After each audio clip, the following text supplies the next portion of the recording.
Et on accueille donc sur ce plateau Manon Aubry. Merci d'être avec nous. Vous êtes eurodéputée La France Insoumise. Bonjour à vous. On est donc au 26e jour de grève. Nouvelle mobilisation ce week-end. D'autres sont prévus, on le sait, dans les jours à venir. Philippe Martinez, vous l'avez sûrement vu ce week-end, accuse le gouvernement de jouer le pourrissement. Est-ce que vous partagez cet avis ? Oui, on voit bien que la stratégie du gouvernement est de monter les gens les uns contre les autres en pointant du doigt soi-disant des privilégiés, qui est une stratégie connue, usée de la part d'un gouvernement qui fait une réforme de casse sociale et qui se dit que, au bout d'un moment, les grévistes vont finir par céder. Sauf que le message des grévistes reste le même en ce 26e jour de grève. Retirez votre projet de loi, remettons-nous autour d'une table, faisons une réforme des retraites, parce que là aussi, y compris parce que le gouvernement, M. Djebbari, a accusé la CGT de, je ne sais plus les termes qu'ils avaient utilisés, syndicalisme d'intimidation. On voit bien qu'il y a un jeu de dupes qui est en train de se jouer. Mais derrière, le véritable enjeu, c'est quelle réforme voulons-nous ? Quelle retraite ? Quel niveau de pension voulons-nous ? Mais justement, les négociations sont en cours. Et Jean-Baptiste Djebbari, d'ailleurs, répond toujours dans le journal du dimanche. Nous aurions joué le pourrissement si nous n'avions jamais eu d'échanges loyaux avec les syndicats, ni fait de propropositions. Cela fait plus de 2 ans que nous discutons avec eux. C'était pas de la négociation pendant 2 ans. À quelle demande de la CGT aujourd'hui le gouvernement a répondu ? Le véritable enjeu derrière des choses qui peuvent paraître techniques, c'est qu'il va y avoir 6 millions de plus de personnes âgées. Ce qui est compliqué, c'est que la CGT demande le retrait pur et dur de la réforme. Et est-ce qu'ils demandent le statu quo pour autant ? Non, ils font des propositions concrètes qui sont sur la table.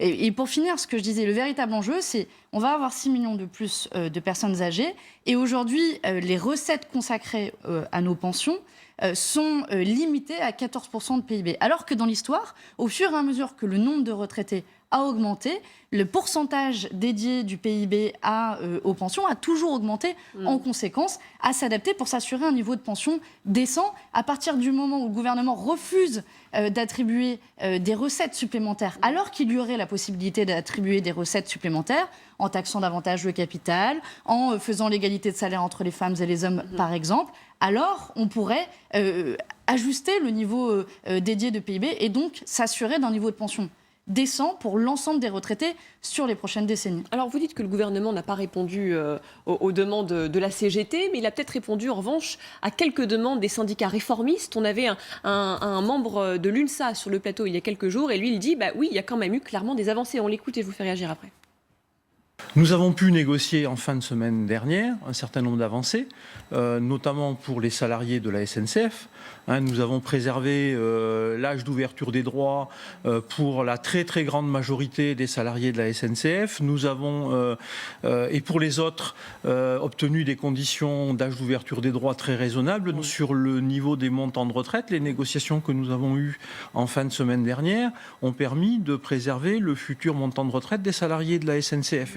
Et la même chose d'ailleurs, à ma connaissance, à la RATP. Voilà, lui il le dit, il y a eu des avancées. Et que dire aussi de ces concessions qui s'accumulent pour les policiers, pour les militaires, les stewards, les pilotes de ligne, etc., qui ont d'ailleurs levé leur préavis de grève. Il y a quand même eu un adoucissement de la copie d'Édouard Philippe, non ? Je pense que ça prouve 2 choses. D'abord que ça commence à se craqueler. Et que de ces craquements, je pense qu'il faut en faire des véritables failles, que le gouvernement peut commencer à reculer. Et c'est pour moi plutôt un encouragement à aller jusqu'au bout de la mobilisation pour obtenir gain de cause. Et puis la deuxième chose, c'est que le leitmotiv premier que l'on entend de la part du gouvernement pour cette réforme, c'est l'universalité de la réforme. J'ai compté, on en est à 9 concessions, 9 régimes spéciaux qui sont conservés entre les pompiers, les militaires, les policiers.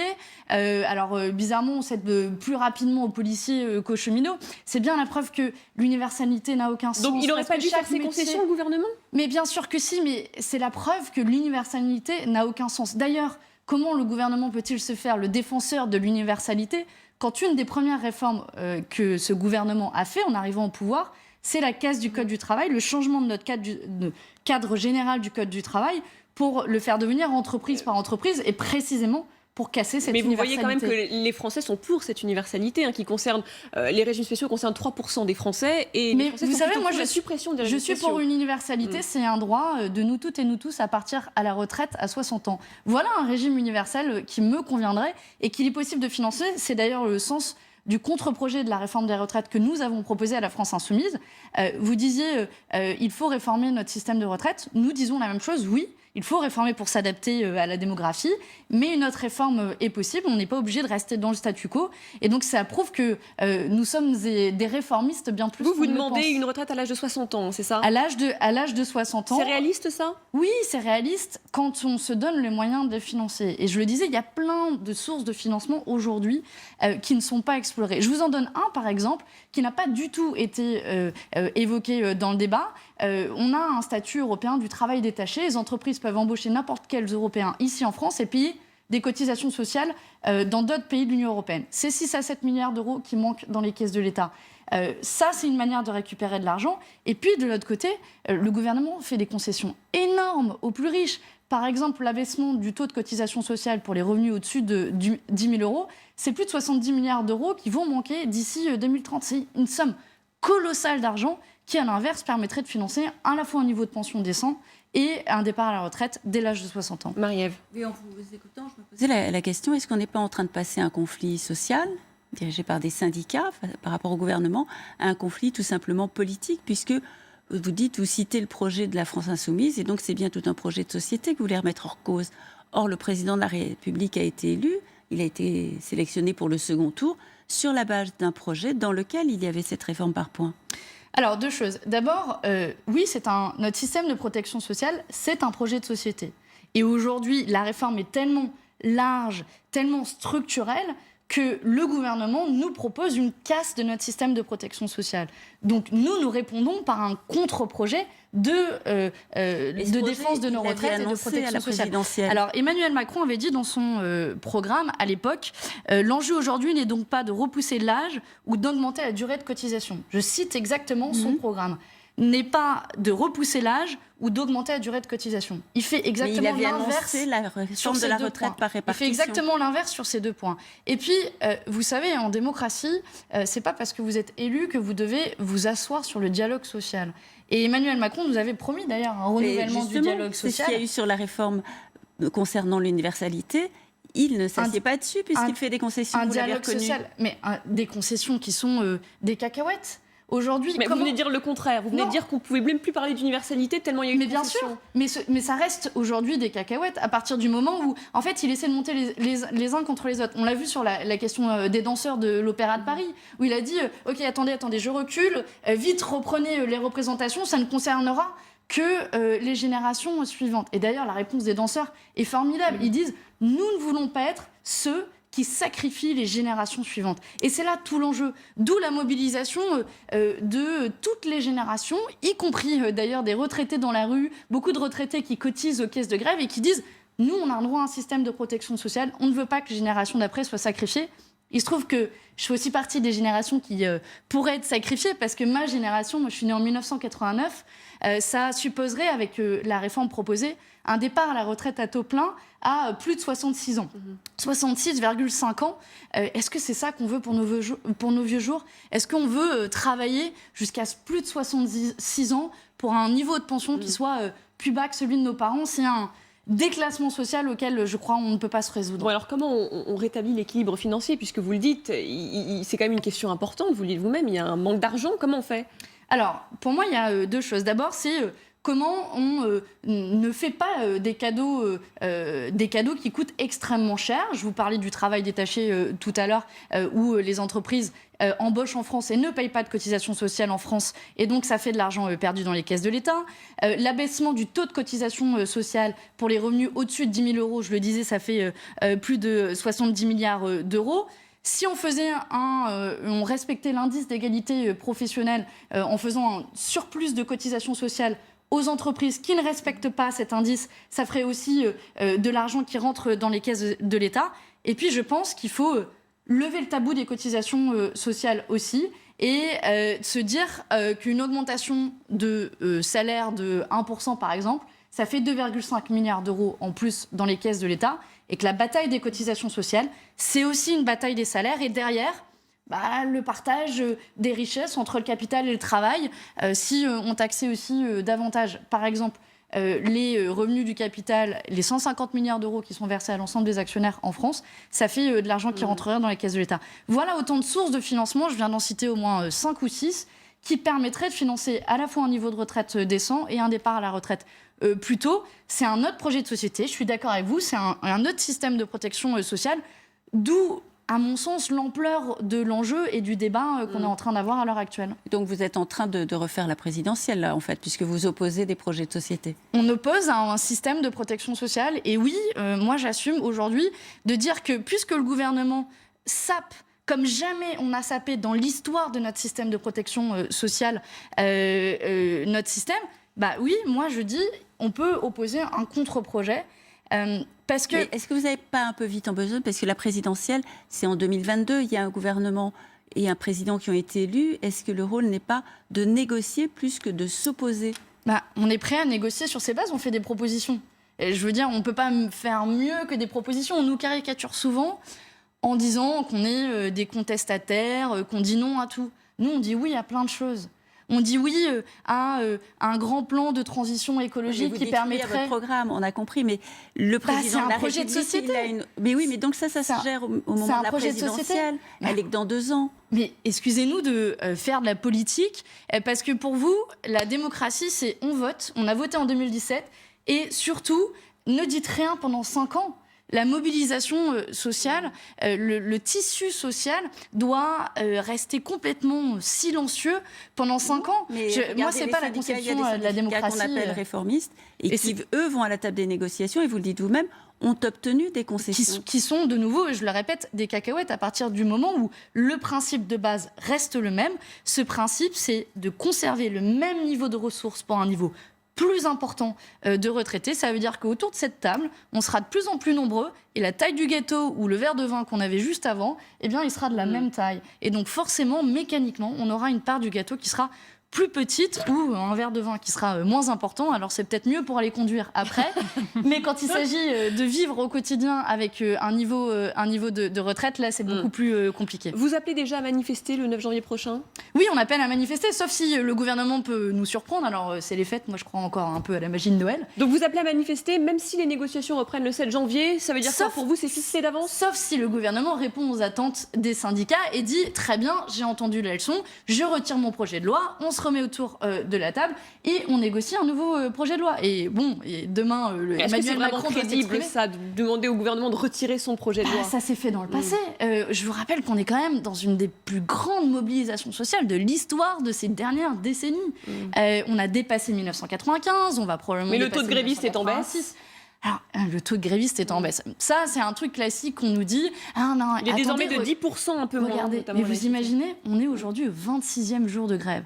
Il y a des gens, d'ailleurs, à qui je voudrais rendre hommage, qui en ce mois de décembre, alors que tout le monde fête Noël, qui vont avoir un salaire de 0 € ou proche de 0 €. Alors, c'est normal que ces gens-là s'organisent, se relaient pour faire en sorte qu'ils aient un minimum de salaire. Et je voudrais rendre hommage à tous ceux qui perdent leur salaire et qui font le choix d'un renoncement individuel au profit d'une bataille qui soit collective. Parce Vous pensez quoi? Je ne pense pas que ces gens-là défendent des intérêts qui soient personnels, mais bien notre système de protection sociale. Vous avez vu, il y a une explosion d'arrêt maladie à la RATP.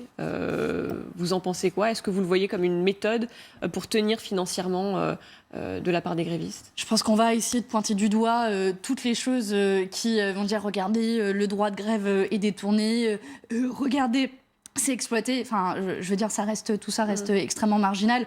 Moi, les gens que j'ai croisés sur les piquets de grève, en manifestation, sont des gens qui renoncent à une partie de leur salaire, ce qui est par ailleurs un droit constitutionnel, le droit de grève, qui est une concession difficile, encore une fois. C'est pas des gens extrêmement privilégiés qui font le choix de ne plus avoir de salaire à la fin du mois ou un salaire largement amputé. Et c'est d'abord à ces gens-là que je voudrais rendre hommage parce que c'est un choix qui est difficile pour le porte-monnaie. Sur la méthode, toujours, ces coupures d'électricité à répétition qu'il y a eu ces derniers jours, on a vu que par exemple ces 5 cliniques à Lyon qui ont été affectées par ces pannes d'électricité. Est-ce que ces méthodes-là, malgré tout, vous les condamnez? Oui, on a vu aussi un député de La République En Marche qui a raconté n'importe quoi, qui avait dit que un hôpital à Dax avait été coupé à la suite d'une action de la CGT. En réalité, ce n'était pas le cas. En l'occurrence, il y a 5 cliniques à Lyon qui ont bien été affectées par ces un coupures député de La d'électricité. République En Marche a aussi raconté n'importe quoi sur le sujet. Et L'un n'empêche pas l'autre, mais ça reste... Il y a aussi d'ailleurs, les grévistes ont aussi rétabli le courant à des personnes et à des foyers. Donc vous ne condamnez pas modestes. ces actes-là, pour vous c'est normal. Enfin, je crois qu'aujourd'hui, tous les moyens d'action doivent être envisagés et je ne crois pas qu'il y ait l'intention de couper des services publics alors qu'eux-mêmes défendent les services publics et que force est de constater qu'au bout de 26 jours de grève, le gouvernement reste sourd aux revendications des grévistes et que, je ne sais pas, peut-être qu'il va falloir envisager d'autres moyens d'action. Je pense à la grande mobilisation, par exemple, à Hong Kong, qui avait une grande mobilisation sociale, c'est ça mon point de référence, et qui fait, je sais pas, des occupations de places. Peut-être qu'il va falloir sortir du juste manifestation une fois par semaine, parce que force est de constater que le gouvernement ne l'entend pas. Alors, le gouvernement, selon vous, ne l'entend pas. Emmanuel Macron doit s'exprimer, ça vous a pas échappé, demain soir pour ses vœux présidentiels. Vous en attendez quoi, vous ? Je vous l'ai dit tout à l'heure, je crois encore un peu à la magie de Noël. Peut-être que Emmanuel Macron va prendre conscience de l'ampleur de la mobilisation, de la colère. Je rappelle que la majorité des Français sont opposés à cette réforme des retraites. Et peut-être que demain, il va faire un peu un acte d'humilité et entendre cette colère. S'il reste dans sa position qui a été la sienne jusqu'à présent et sur ces 26 derniers jours, je crois que ce serait une terrible erreur et ça marque une année 2019 qui a été marquée par une forte contestation sociale, que ce soit du côté des Gilets jaunes, du côté des pompiers, du côté des hôpitaux, du côté des jeunes activistes sur le climat. C'est une année quand même très forte qui marquera l'histoire des mobilisations sociales. Et Emmanuel Macron, même s'il ne partage pas l'ensemble des revendications, il est le président de tous les Français. Et il doit entendre ses peurs, ses attentes, ses espoirs aussi qui sont formulés. Vous pensez qu'il va apporter des clarifications demain sur l'âge sur la réforme des par retraites ? exemple, il peut y avoir une évolution. En fait, je me demande pourquoi il le ferait demain alors qu'il a eu maintes occasions de le faire ces dernières semaines. Édouard Philippe a eu l'occasion aussi de s'exprimer à plusieurs reprises. Et à plusieurs reprises, ils ont affiché une telle fermeté qui est dangereuse parce qu'aujourd'hui, ceux qui jouent le pourrissement, ceux qui sont responsables du blocage que l'on observe aujourd'hui en France, c'est le gouvernement. Et eux seuls, et Emmanuel Macron, portent cette responsabilité-là. Il faut qu'ils assument cette responsabilité et qu'ils y apportent des réponses demain. Alors, il vaut mieux tard que jamais, mais malheureusement, les signes qui ont été donnés jusqu'à présent ne vont pas dans la bonne direction. Mais moi, je suis toujours pleine d'espoir. Je me suis toujours mobilisée avec l'espoir et une envie d'autre chose. Et je continuerai à espérer que le gouvernement entende ces revendications, sinon ça ne sert à rien de se mobiliser de toute façon. Vous pensez que les Français peuvent continuer à soutenir le mouvement, y compris après la trêve de Noël qui n'a pas été respectée ? Est-ce qu'il n'y a pas un risque que l'opinion se retourne complètement ?